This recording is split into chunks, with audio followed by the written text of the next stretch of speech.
नमस्कार मित्रांनो. आज आपल्या स्टुडिओमध्ये माजी राज्यमंत्री सुबोध सावजी आले आहेत.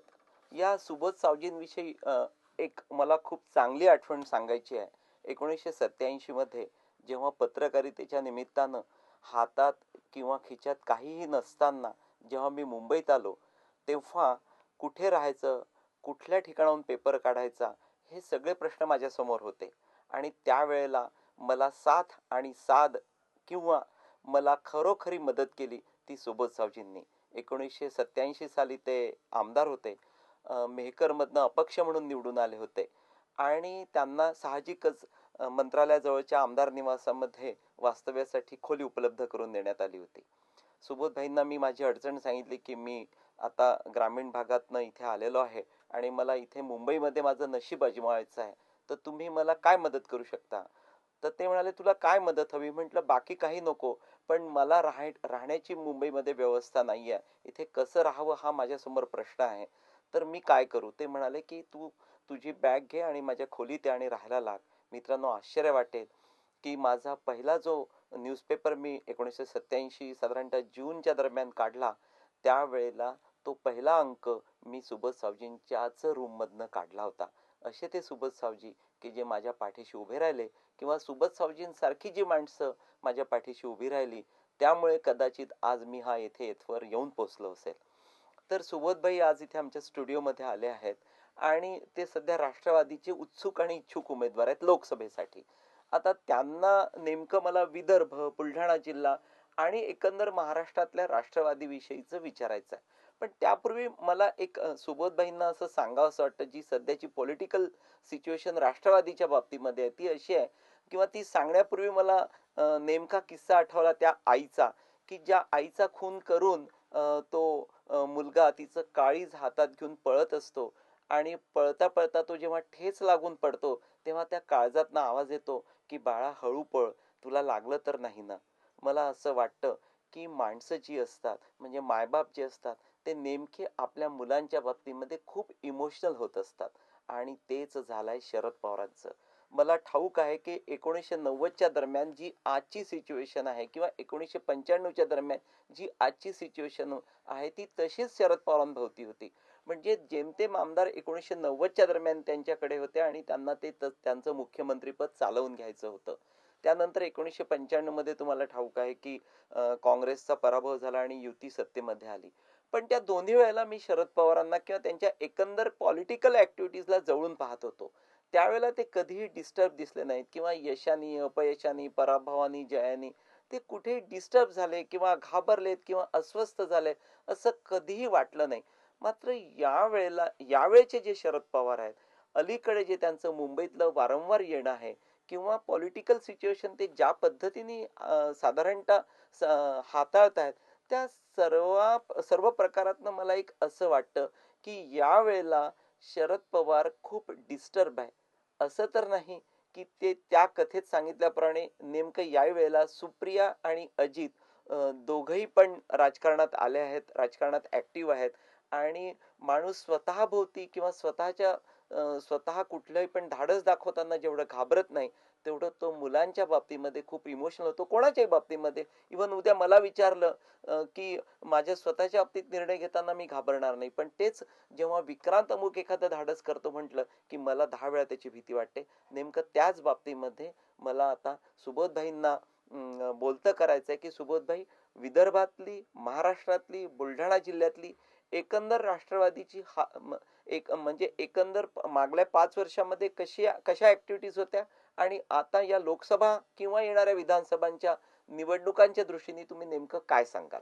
धन्यवाद हेमंत. आपण खरोखर आज जे कृतज्ञता व्यक्त केली, मला अतिशय आनंद झाला. मी 1987 साली अपक्ष आमदार असताना आपण जळगाव जामोदचे खामगाव भागातले रहिवासी आणि एक उमदे तरुण या माध्यमातून मुंबईत आला आणि आपली व्यथा सांगितली. तर आमदार म्हणजे ज्या माणसाचं दार आम आदमीसाठी उघडं असते तो आमदार. तर आमदार निवास हे आम आदमीसाठी उघडं असावं, आणि त्या वेळेला आपण आलात आणि आपण तिथे स्थिर झालात आणि स्थिरतेतून आज इतक्या मोठ्या उत्तुंग शिखरावर पोचलात. मला त्यावेळेस आपल्याला केलेल्या सहकार्याबद्दल अतिशय अभिमान वाटतो आणि गर्व वाटतो आपल्या कुटुंबाबद्दल.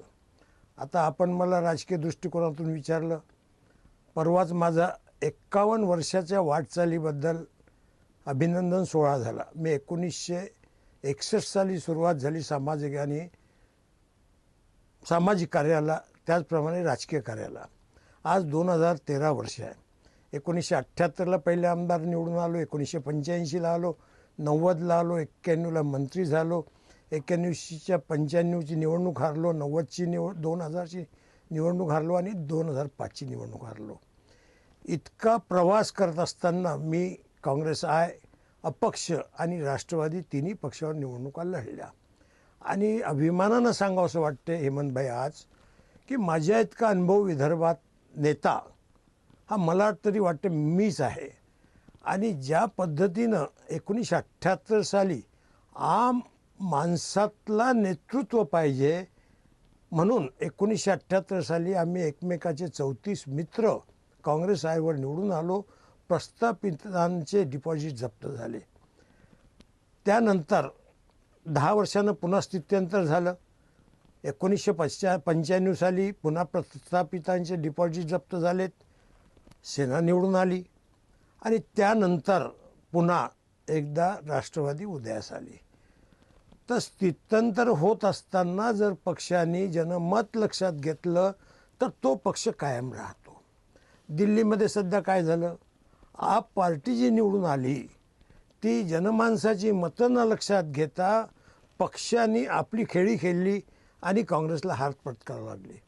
आप पार्टी टिकणार नाही हे मला मान्य आहे, परंतु जे काही खंदे समर्थक होते पक्षाचे ते आता घरी बसले. पक्षाला तितकी झीज सोसावी लागली. 1978 साली यशवंतराव चव्हाणच्या पक्षाला तीच झीज सोसावी लागली. 1995 साली काँग्रेस आयला तीच झीज सोसावी लागली. आणि आता मी ज्या पक्षात काम करतो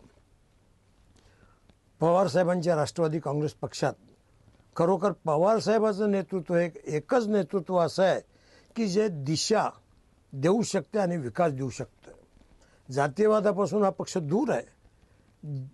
देशामध्ये एकच नेतृत्व असं आहे जे कधी हारलं नाही. इंदिराजी पडल्या, वाजपेयी पडले, परंतु पवारसाहेब अजूनही निवडणुकीत कधीच हारले नाही किंवा जनतेने त्यांना दूर केलं नाही. पण पवारसाहेबाच्या नेतृत्वात काम करणारी अनेक मंडळी ही स्वार्थी जमा झालेली आहे आणि त्यामुळे हा पक्ष खोल आपले पालमुळं रुजवू शकला नाही. वास्तविक पाहता पवारसाहेबाचा अनुभवी लोक आहेत. सगळे मंत्रिमंडळात सुद्धा खूप अनुभवी लोक आहेत. पक्षाने दिलेले तिकीटसुद्धा अनुभवी लोकांना दिले. परंतु आज आपण पाहतो की लोकसभेच्या सीट्स जितक्या निवडून यायला पाहिजे होत्या तितक्या मागच्या वेळेला आल्या नाहीत. आणि याही वेळेला तोच धोका माझ्यासमोर दिसतो. लोकसभेच्या सीट्स कमी येतात आणि आमदारकीच्या सीट्स जास्त येतात. हे जर समीकरण आपण बघितलं तर हा विरोधाभास वाटतो. जी मंडळी आमदार निवडून येते ती लोकसभा का नाही निवडून आणू शकत, हा फार मोठा समीक्षणाचा विषय आहे.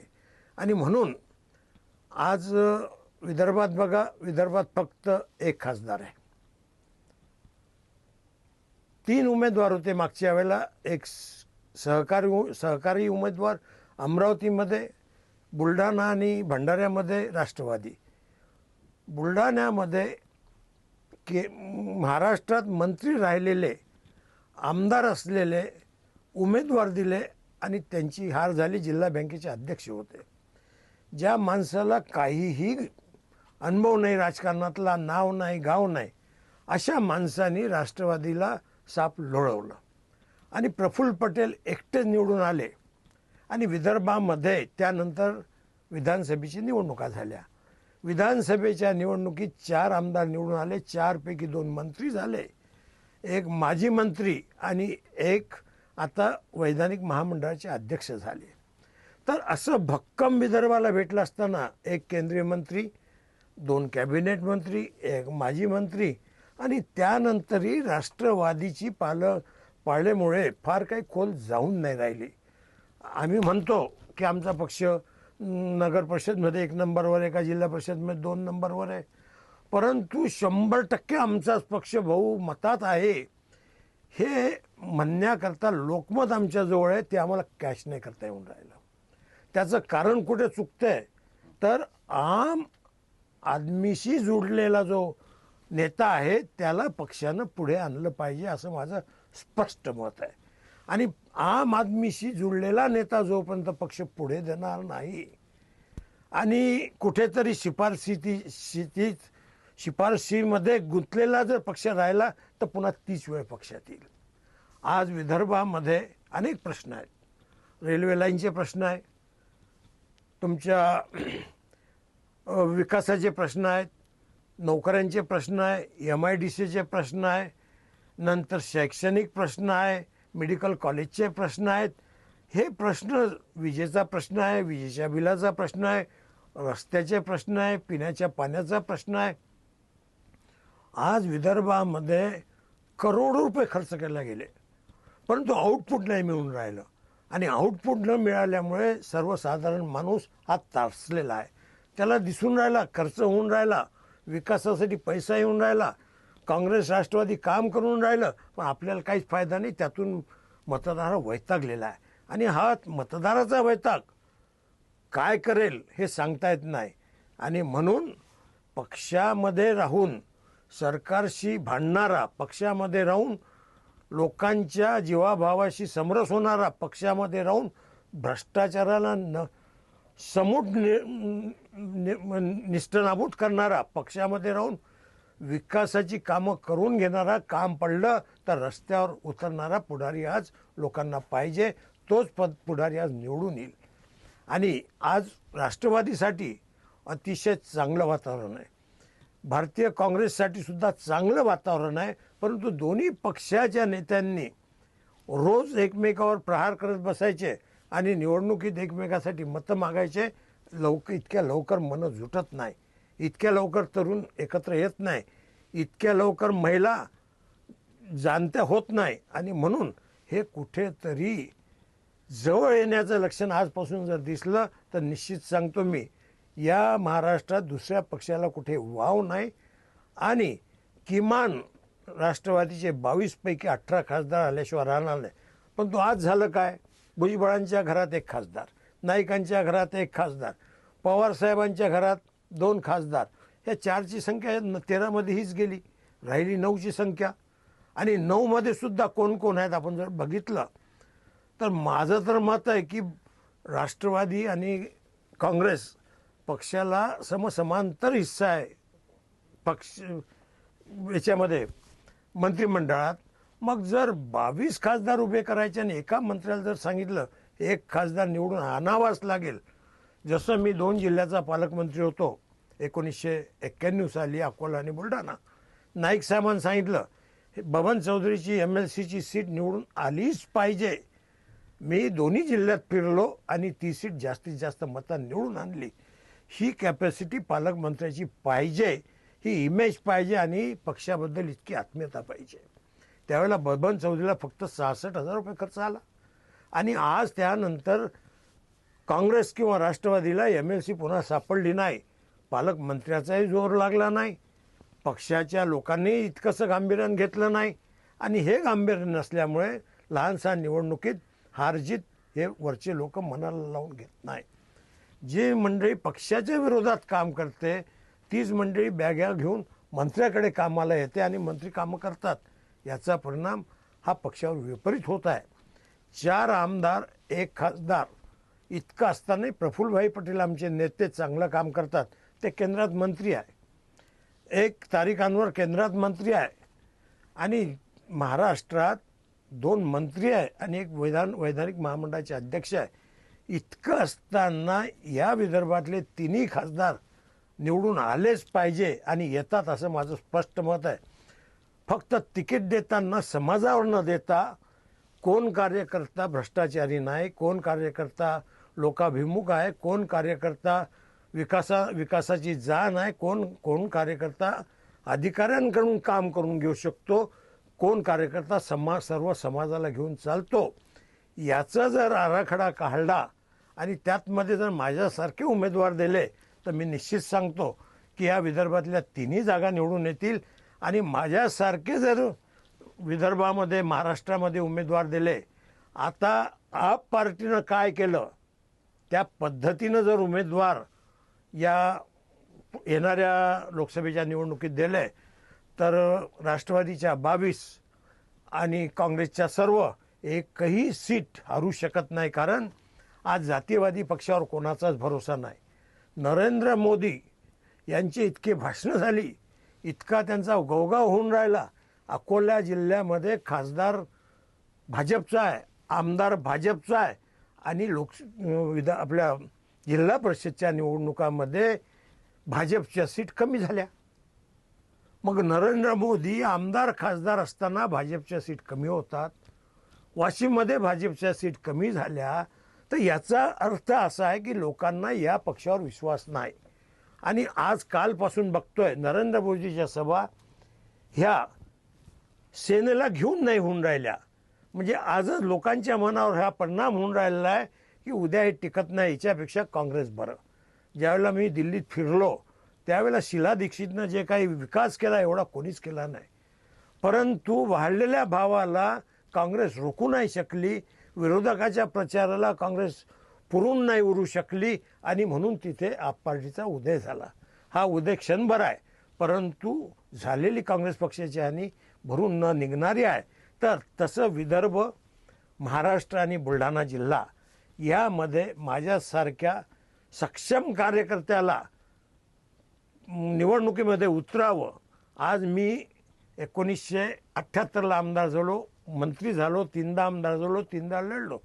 माझ्या घरावर अजून टीनं स्लॅब नाही आहे. माझ्या मागच्या घराला अजूनही प्लॅस्टिक लावले माती गळू नाही म्हणून. माझी इस्टेट ही जनता जनार्दन आहे. माझी इस्टेट हवेली किंवा पैसा नाही. माझ्या नावाने 3 गुंठे जमीन आहे फक्त. ही दाखवण्यासारखी नाही, खरी आहे. आत्ता माझा जो वाढदिवस झाला तो 10,000 लोकांनी मनवला. अनिल देशमुख त्याच्यात होते, दादा येणार होते, आले नाही. आणि दुसरी गोष्ट, पवार साहेबांनी आता अजितदादावर महाराष्ट्राची जबाबदारी टाकावी आणि स्वतः देशाची जबाबदारी सांभाळावी आणि अजितदादा जे उमेदवार ठरवतील त्याला पवार साहेबांनी होकार द्यावा आणि देशात आणि महाराष्ट्रात राष्ट्रवादीचा पाया भक्कम करावा, असं माझा स्पष्ट समज आहे. सुबोधभाई, तुम्ही आज आमच्या स्टुडिओत आला. अत्यंत महत्त्वाचं म्हणजे असं की एखादा माणूस किती परखड असू शकतो. म्हणजे सुबोधभाई या ठिकाणी बसले आहेत आणि तिकडे खासदारांच्या नावांची, म्हणजे जे इच्छुक उमेदवार आहे त्यांच्या नावाची यादींची छाननी सुरू आहे. पण मनात जे साचलेलं आहे तर ते मनात साचलेलं त्यांनी कुठलीही चिंता किंवा पर्वा न करता किंवा कुठलंही टेन्शन न घेता जे काय मनात होतं, म्हणजे मला असं वाटतं की त्यांनी नेमकं काल परवा त्यांच्या ज्या पक्षश्रेष्ठींसमोर स्पष्ट सांगितलं तेच त्यांनी इथे येऊन स्टुडिओत साऱ्यांदेखत सांगितलं.